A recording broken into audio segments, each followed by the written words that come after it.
So this is the reality. Life is not going to return to the way we remember.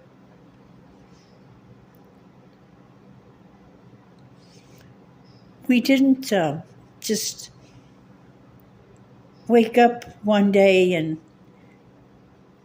everything had just by accident, by chance, changed. This was planned. This was people planned this. They wanted this to happen. And they went about thinking about how can we make this happen?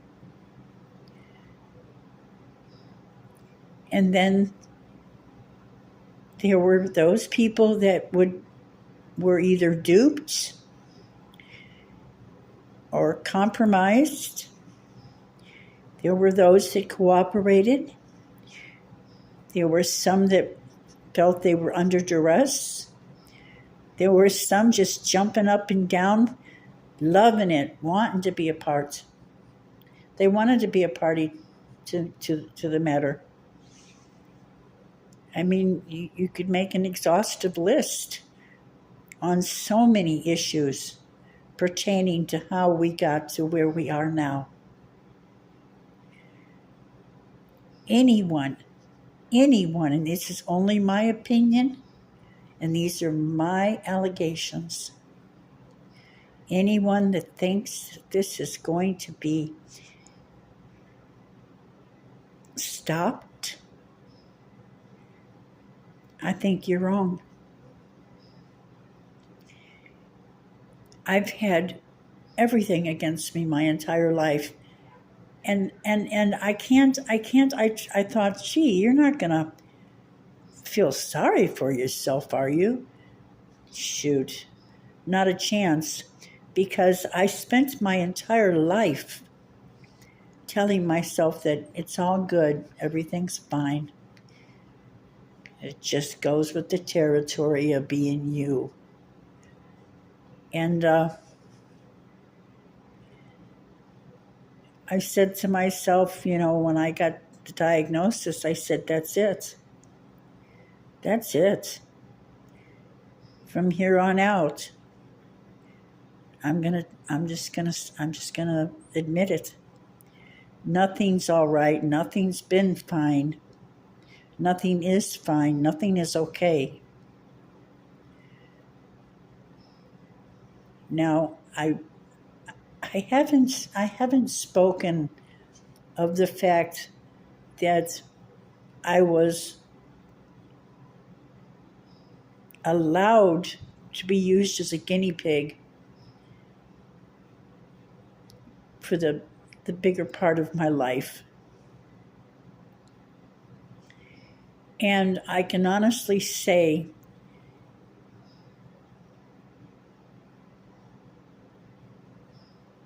it was tough. It was tough. Most of the time, I didn't want to live. The level of depression, and when I say depressed, I don't mean light blues. I'm talking about disabling sorrow, helpless and hopelessness.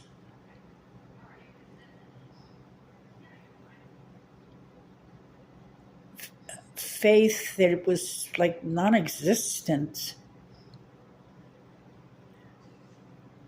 And the amount of denial,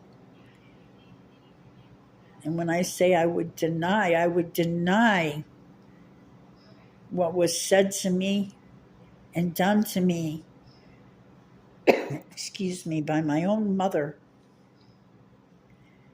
and her flying monkeys, her new husband, and their child,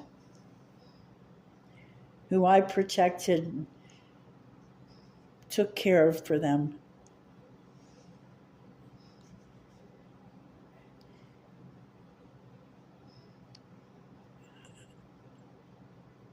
And then I carried that lie all those years.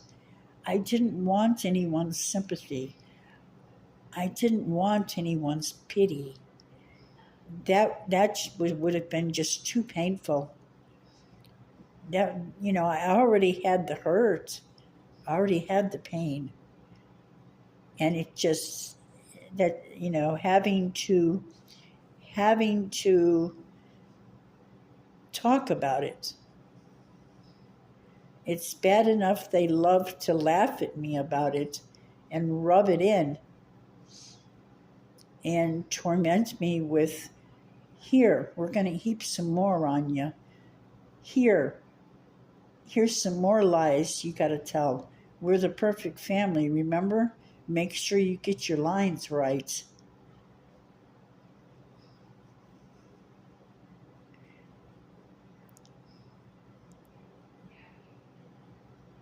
But there was something that happened at a certain place and time in my life,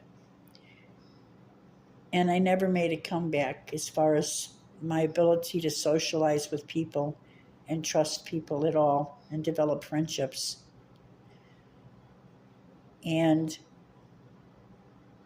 I realize now what I didn't understand then. And it's nothing for me to feel ashamed about, because it was this program. And that's what other people call gang stalking, cause stalking, Zuzette song. I call it the program. Just like if you ever attend a school and there's an event for Christmas and they have a play, or just pick a reason, and they hand out a piece of paper, and it's like an itinerary, and it just lists, this is what is going to happen here, and then you read down the list for the school musical or whatever the event is, and it tells you what to expect and in what order. And that was why I mentioned knowing people that were in the Chicago outfit, because when they saw kids that didn't have a family they could count on, and they would bust their butt and they'd make just enough money to have some place to lay their head down. Not even a real apartment, just a room, that they could shut the door and there was a shower and a bed. Black and white TV, maybe. And sometimes if you worked in a restaurant, you were blessed. If it was private, they would make sure you had a good meal every day. I hated corporate restaurants, hated them. They were dirty. The food was the worst quality. The private restaurants were good home cooking, good quality, and clean. Ones I worked in were clean. But if not for that, and I think of all the times that it was cold and it was snowing, and no one needed any employees, and I'd have to just walk back and forth all night because I had to keep warm, and I had nowhere to lay my head. Other times I might have just enough money to sit they had opened one restaurant that was 24 hours on North Avenue.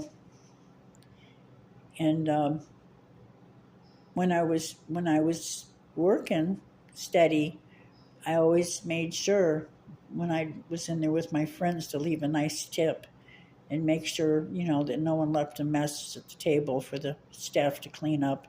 Some people, if they just don't think about it, and I would just make sure that everything was stacked up and it was easy to just pick it up and wipe it down. Just courtesy and consideration. And so the staff was always nice, and the place would be pretty empty on a cold, snowy night, and they'd let me come in, and I was always happy to sit at a little deuce, a little two-seater, at a table near the kitchen door where the busboys coming in and out, and it's noisy. And if that's, if they were busy, I was happy to do that. And if they weren't, they'd give me a nice table, a booth by the window to look out. But when I had the cash, I always remembered to tip them well. 1 cup of coffee, and I'd leave them $5. But for the most part,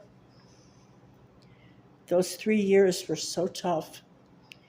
And those were happier days than I had when married or around my so financially comfy family. There were just, the phony front that was put on for everyone in the community. It amazes me that when I read the things that people have to say about my mother now that she's passed away. Did they really know her? No. They didn't know her. They knew what she wanted them to know. They saw what was conducive to them having what they wanted from her. I ask myself sometimes, how many other people out there live like this because they have no choice? Their family just has their way with them. I know it happens in very, very wealthy families. I mean, families that, make mine. And my parents were, they didn't start out affluent. They were definitely just working class people in the beginning. But money was their God and their priority. But I know that people that have significant money, their children, some of their children, it's just absolute horror stories what their children go through. So in that capacity, I understand I'm not, alone. But people more in it's, for example, I saw Graceland, and to me it couldn't come close to the homes that the children I was going to school with, and some of my classmates. I mean, it was it was really not significant, and that's not meant to disrespect Elvis Presley in any way. I'm just talking about that was a long time ago when Graceland was built, and the amount of land around it and such. So it's not meant to insult the Presley estate in any way. I'm just trying to have something that is you can compare, as far as you're driving down a road, and the amount of perfect grass around a home with nothing else there but beautiful grass. And these beautiful roads that lead up to this, I'm like in shock, as well as my parents were doing. And that was their God, and they was after that money. We didn't live like that. But these were children I went to school with. And of course, not all of them were doing as well as my parents. But you just had a mixture, excuse me, of different people from different backgrounds, whereas not everybody can say that. Some people go to school and everybody in the school is either very, very wealthy or very, very broke. And I think I pretty much experienced many different areas in that sense.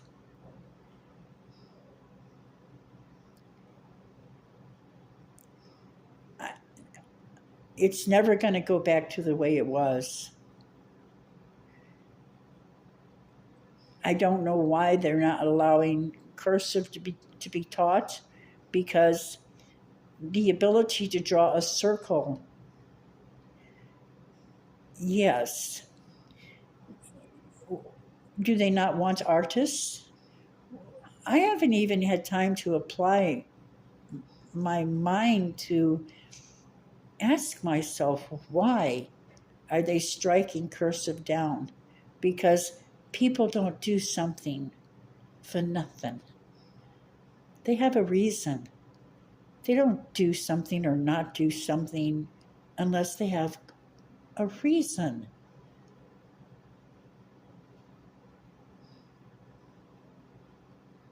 They have us all alienated.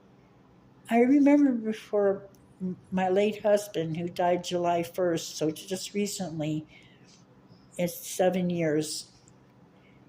And he looked at me and he goes, I see them sitting next to each other or in the same room, and they talk to each other through text. And he's looking at me like, what's wrong with them? And I'm thinking to myself, the little rat bastards are gossiping and talking badly about the people whose home they're in. For one, can you imagine you go to someone's home and you sit there and you say, you insult the person whose home you're in and visiting, where maybe you've been invited to have lunch, or you stop in and they're kind enough to put on a pot of fresh coffee and grind the beans and set a nice place for you, and you sit there. I mean, or, they want something from you and they're manipulating, and they can tell that the conversation's not going in the direction that they'd hoped to steer the conversation. And they've got their phone set like an alarm to go off so that they can pretend they've received a call, because that's their way of saying, oh, yeah, I've got to go, this, that. I mean, you sit there and you watch them. Excuse me, but my hernia just decided to. That's a terrible feeling, because when your intestines move around like that, that was painful. Yeah, something new. I got it through coughing, believe it or not. Just a simple cough. Wasn't coughing hard. So, anyways, they sit there and they use the phone as a weapon, as something that they can use as an instrument of, in a crime.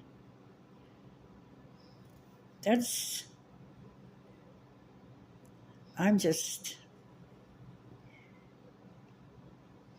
I mean, for a while there, I would just tell people, if they came to see me, and when they'd get to the door, I'd say, do you have a cell phone on you? I'd say, go put it in your car, or just go ahead and turn around and leave. It wasn't any kind of paranoia. It was just the idea. I hated cell phones so much. I really did. And this stupid cell phone, I could think about something and it pops up. It might be something I haven't thought about in years. it'll pop up. And my late husband and I, we didn't have very often, extensive conversations because we really didn't need to. We really understood each other, and with a minimum of words. And we both understood that intellectual property was stolen without our consent. We just didn't understand the technology that was utilized to do what they were doing. And it was very disturbing knowing that they were doing it and knowing that we had no way to determine and verify and substantiate that they could tell, that they somehow would know. With my husband, he would come up with some amazing, as far as intellectual property, and then he would see it marketed within a year or two, and he would tell me, such as such. And then there were times he would come to me, he'd say, I never talked to you about this. I am just so angry though, because they stole this from me. And he knew that he didn't have to explain anything to me, that I certainly wouldn't have stupid questions that would be insulting. My husband didn't need to make things up.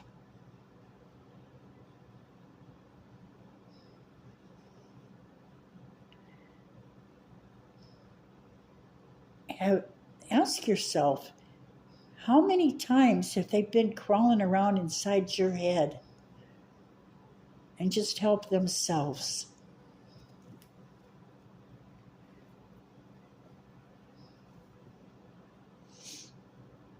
When's the last time you enjoyed privacy?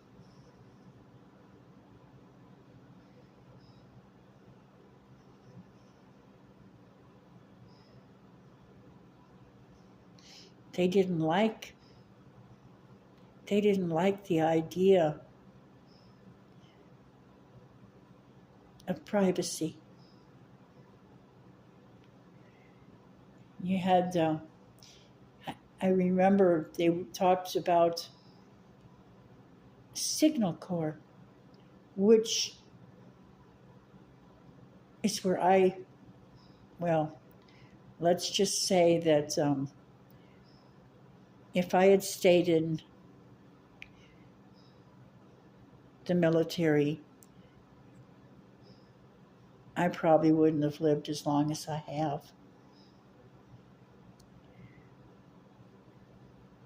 Because there isn't any way I could have or would have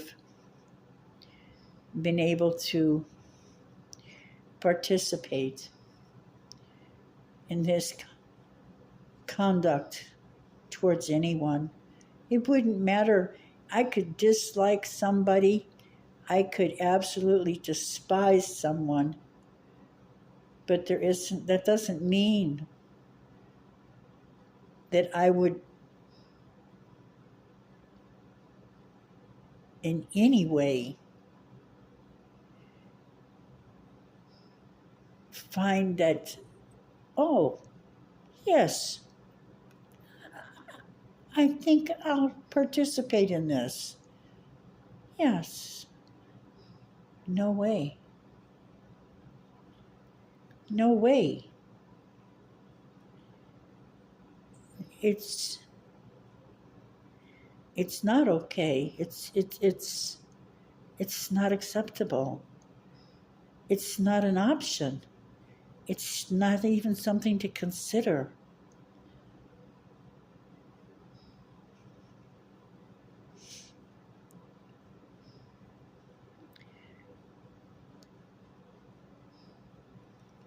I would love if I knew what to tell people.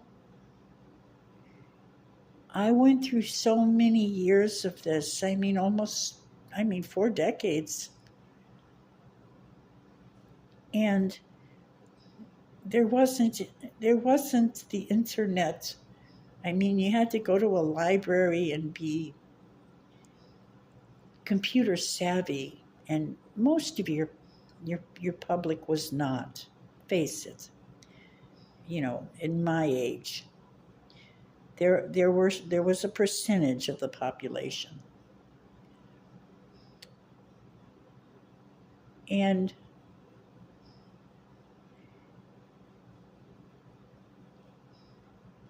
it's rotten. It's so rotten that instead of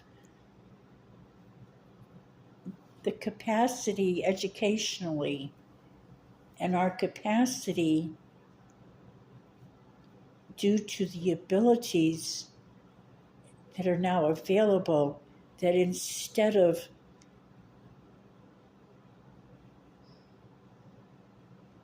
this, well, I guess you call it technology, instead of it being utilized for that which is good, for that which is righteous, for that which is only life saving and life giving,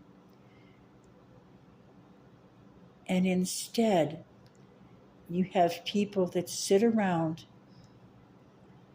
having sex, watching other people in the privacy of their homes to think they're alone with their spouse,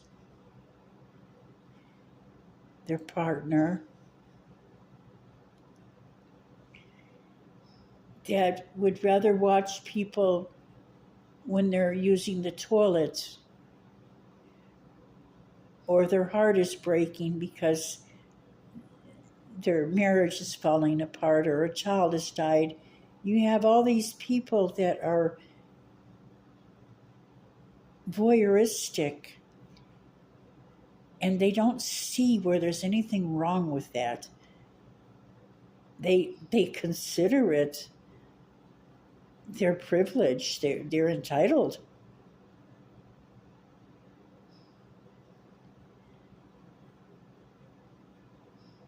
They have gone so far away from what one would understand to be morality that they are incapable of recognizing that their choices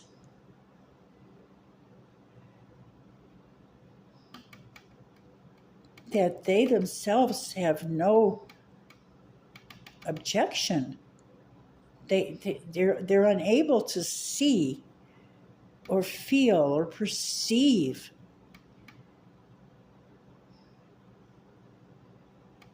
that the way they think is perverse and deviant.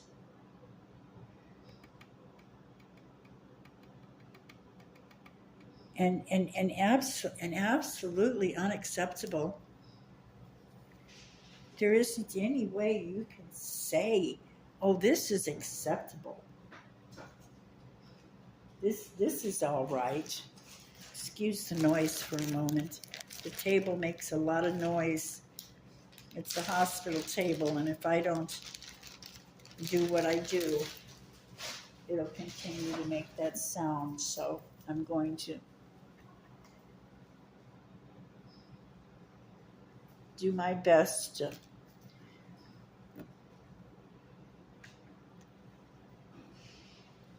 There we go. So if people have been living, whether it was because they were brought up this way, because I mean, I would have to set up graphs. I would have to, I just, somehow people have arrived, some people, let me stay accurate. Some people have arrived at a place in time where deviancy is not the exception, it's the norm.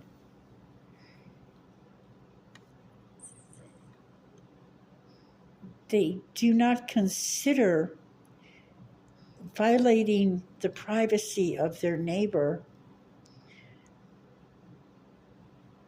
They don't consider that questionable.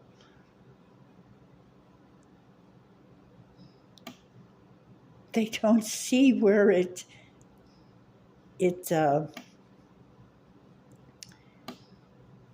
should be challenged, because at some place in time it was decided, and I can't say how, but it was decided and accepted by them that they're entitled. Someone told them they're entitled. Someone gave them the green light. Someone continues to tell them they've got a green light.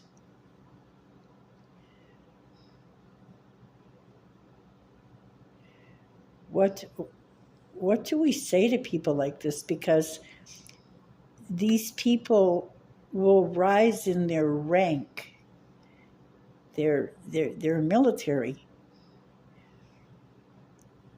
And it is said that they're spending their time with very young women, that this is all they've known about their sexuality, is that whatever you want to do is fine.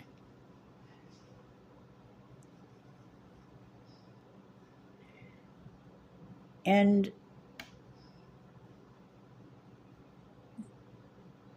no one has time to excuse me, to even stop and, their own parents aren't aware. And as friends to one another, there is no one that will even think to consider to mourn, MOURN, the loss of morality, of decency.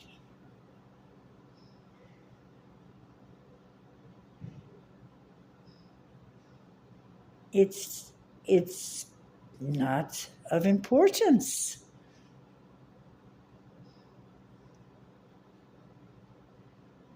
This is where we are as a society. This is the way it is as a society.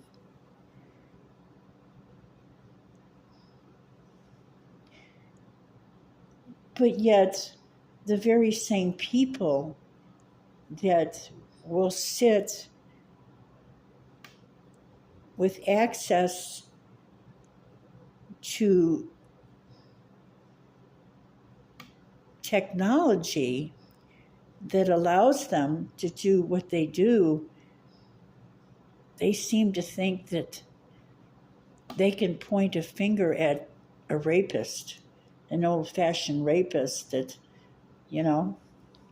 at least you've been raped. But with the technological rapists, there isn't any way.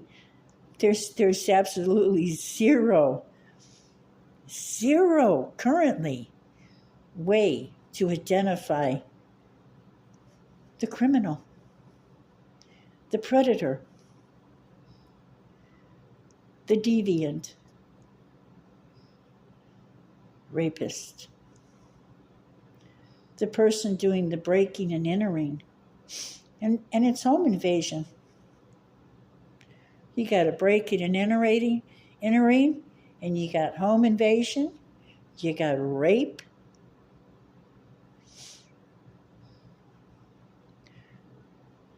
But of course they don't see it that way.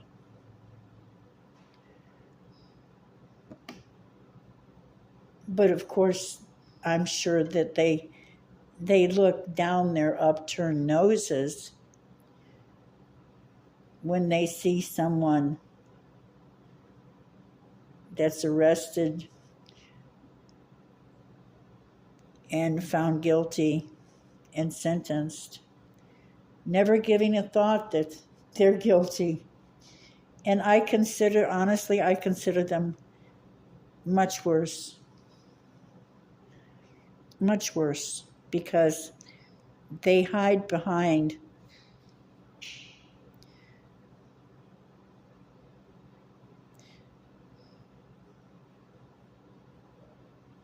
fake decency, just like my family hid behind the front, the fake, phony personality that people thought our family, this is our family, this is how we live. Now we were decent people to do business with. When it came to doing business, people were treated with honesty and fairness. It was just, nothing was as it seemed. Nothing was as it seemed. It was all fake. It was all fake. And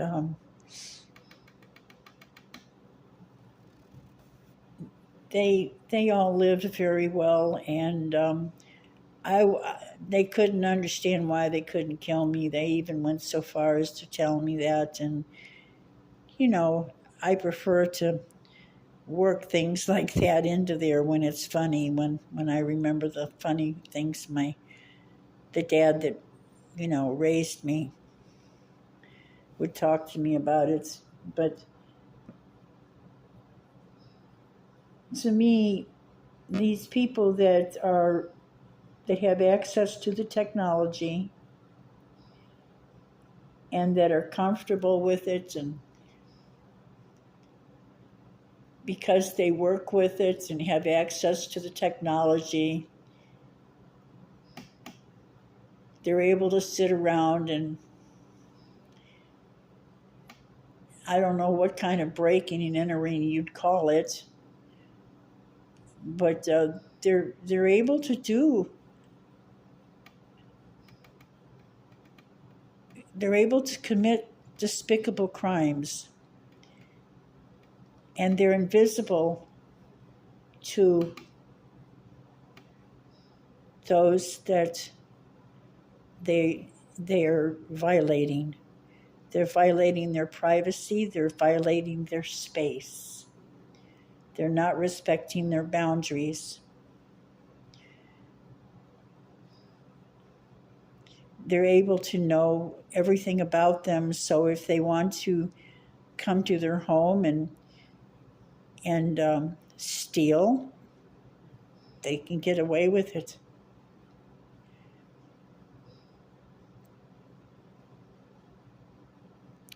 So these long pauses are not good. So I should just sign off. I just want people that are going through this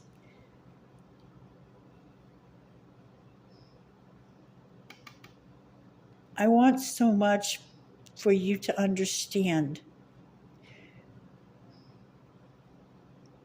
You're not a failure because you're unable to stop these people. You didn't do anything wrong. There's not something you could have or should have done better.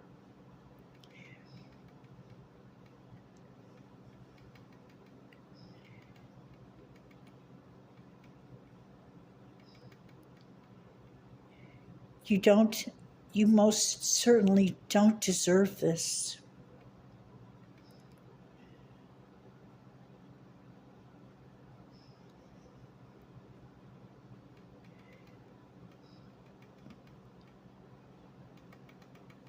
And I think you know darn well that you may never know how this ends up.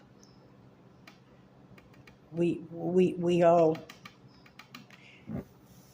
that live with it know this.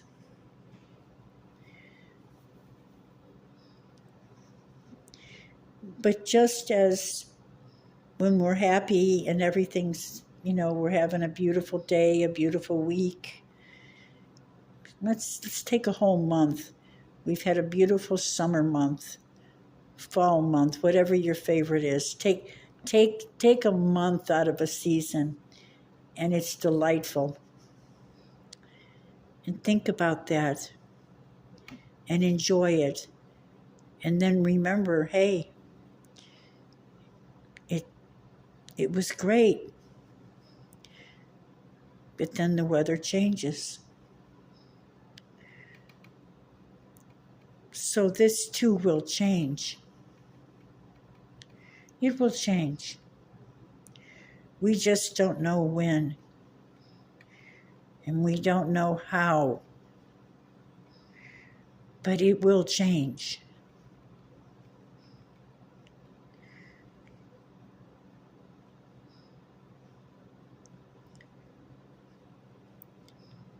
Knowing that,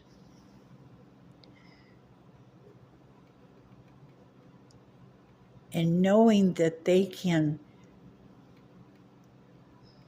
use their technology to inspire ideas and project onto you and into you. And since, excuse me, and since they're not known for doing things that are for the good of people and the animals and our planet,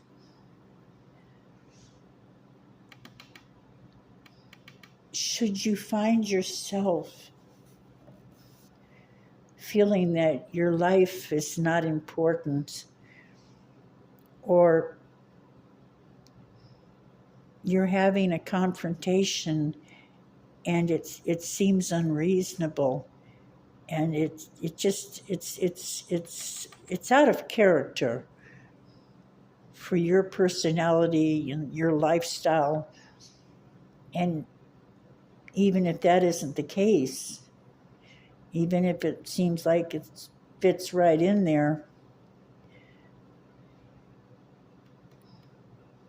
the best you can do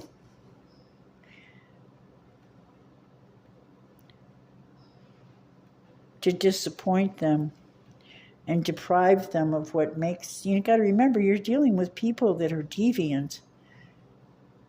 They're sickos.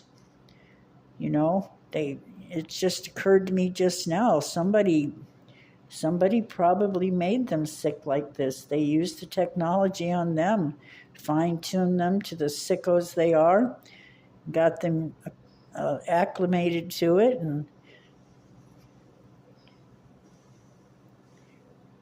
what I'm saying is, as someone, I don't call myself a Christian. Terrible connotations attached to calling yourself a Christian.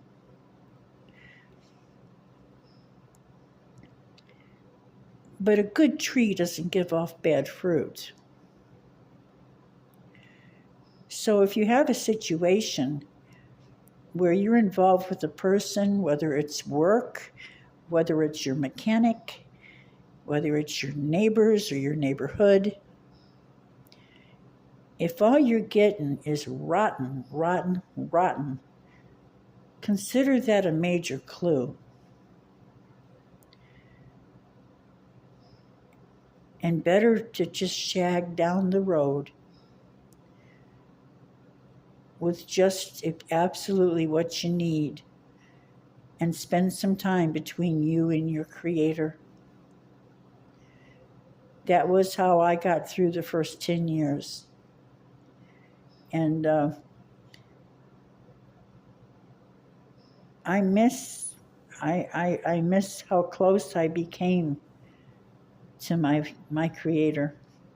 That's the only thing that I ponder now that I've told that my days are numbered and I'm in a skilled nursing facility, which was my fault. I let someone talk me into coming in here, but I'm convinced that there was a reason. As much as I hate it, it was what was best. And sometimes, just like I lived where I lived for 10 years.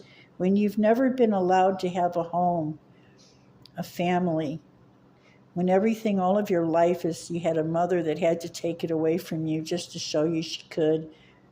She didn't want it except that it was yours. And she had to boss me. I, to this day, can't stand to be dominated by a woman. But stop and think, if everything is rotten, think of it as a tree and its fruit, and if that fruit's rotten,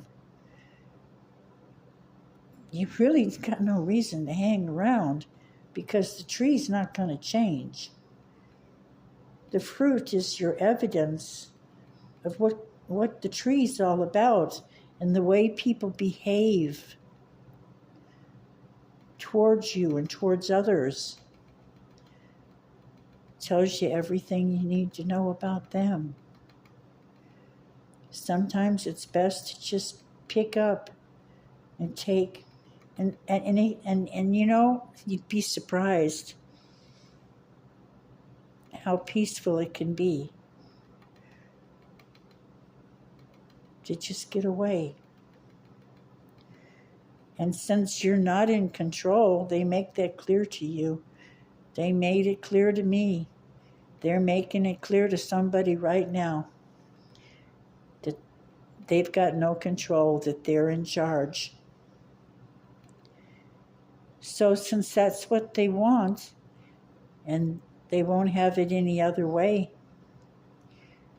give them the best smile you can muster and tell them, okay, have it your way. And I say that because if it's gotten so bad that you want to hurt yourself, or you think and you know that somebody deserves, I've had people get in my face. I'm a little old lady, and I knew they wanted to hit me, and I knew that they had no idea. My bones are brittle. I'd have broke them. I'd have whooped them so bad. And I said to myself, I'm not going to allow this person to have their way with me. It didn't happen overnight. It took months to get everything the way it was. And I had managed to back them out of my house and finally had them on my front porch. And they turn and they look at me and they go, look at you. Real contemptuous to me. And I started laughing because the whole time leading up to that, I was clear at understanding what they were trying to do to me, and that I was determined to not succumb, to not cooperate, to not help them victimize me. And that's what I mean when I tell people for 12 years now, stop thinking like a victim, which I've got to go back over that with myself because I've been stepping in a lot of caca lately. And when she spoke to me with contempt, she was sure, because I was at my absolute limit. And I had made up my mind. I will not blow my temper. I will not let her push me till I blow up. And when she stopped and she turned, and it was so practiced, you could tell how many times has she done this to how many people. And she says exactly that, look at you. And I started laughing so hard that I was weak in my knees. And I was trying to keep from, yes, it took everything I had to stay on my feet. I was holding myself up by being half situated in my chairs on my front porch. And the look of total abject shock and dismay and confusion about that didn't work. What went wrong? What went wrong? What do I do? And I just said, have it your way. And I was smiling, and it was a genuine smile of warmth and love and laughter. And I watched her walk away, totally befuddled. Don't think like a victim. And what you might consider a defeat based on everything you've been taught all your life, rethink your priorities. If it gets bad enough that it's going to take you on a path that will be nothing but pure destruction for you and your loved ones and that which is precious to you, or if they've taken everything from you except your underwear and a bag of clothes, look at it as a way to go and have some time between you and the heavens above, and say, wow, I've never had a real vacation.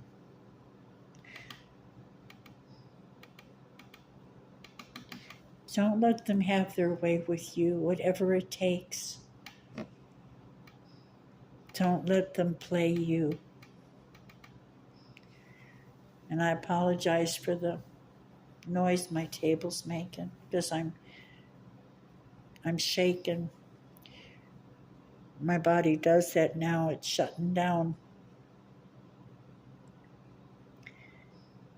And to those that know how beautiful love is, I send love out to you. I'm talking love,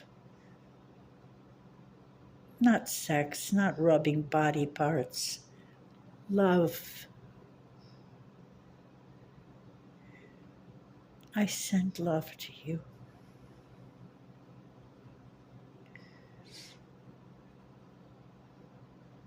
And sometimes that which we would never choose for ourselves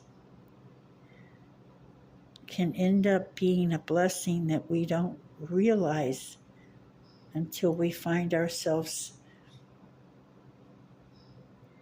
in the middle of it, living it. Sometimes we just need to get away.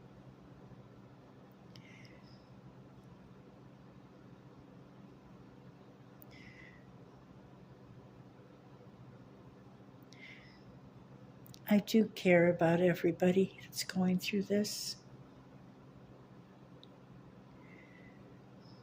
I drove all over the United States.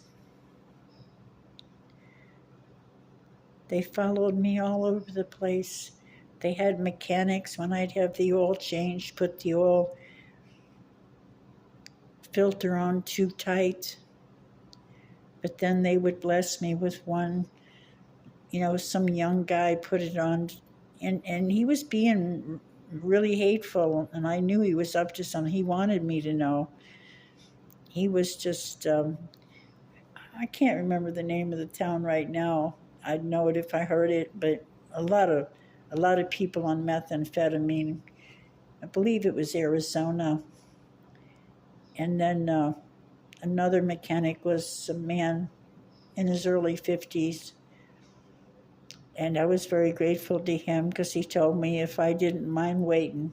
It was the start of the day, and he had all day, and it might take hours, but if I would be patient, he might be able to get that oil filter off without breaking.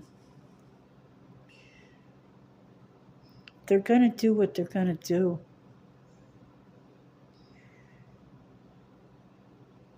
And I hope that whatever it is you're going to do, that you're going to do what you're going to do.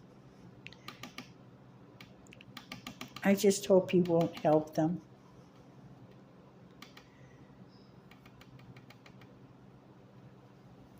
So happiest of days to you. Believe it or not,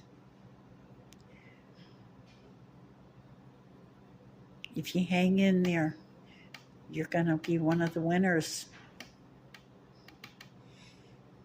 See you later.